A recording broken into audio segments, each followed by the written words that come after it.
Well, howdy there, Internet people. It's Bo again.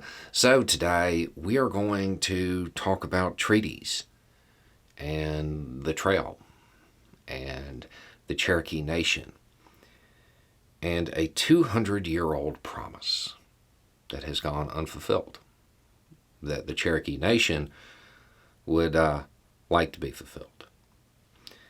So, the Cherokee are asking Congress to give them a delegate in the House of Representatives. They really shouldn't be asking, they should be demanding, because according to the 1835 Treaty of New Echota, they're entitled to one. It was stipulated in the treaty that they would have a delegate in the House of Representatives to represent their interests. It's been almost 200 years, and it hasn't happened, because as is often the case when it comes to Native treaties or, well, really anything that deals with natives and the American government, well, let's just forget about that part. Those couple of words, they don't really mean much,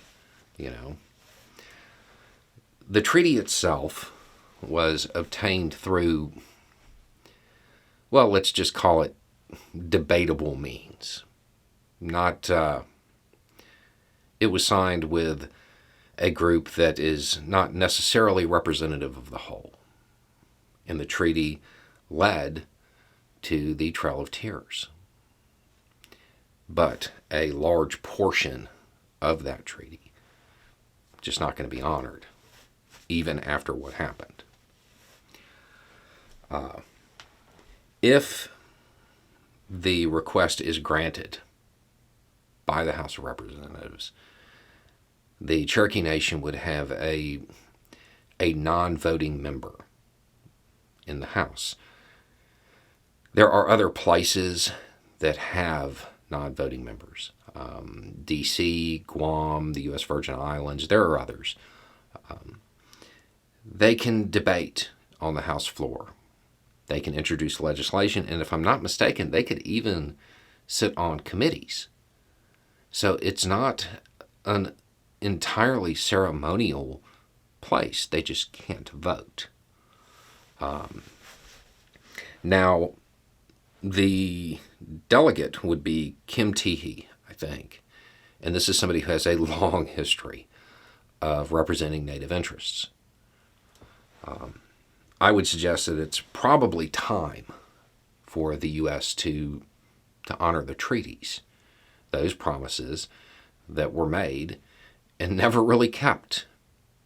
It might be time to do that. Or they could just, forget about those few words again, which is often the case. That happened with the Trail of Tears, too. The origin of that term, a Choctaw leader was talking to an Alabama newspaper and described it as the Trail of Tears and death. Now, but those last two words, they just forgot about that. That doesn't get included when it's talked about. A little too realistic, I guess. A little bit too representative of the whole.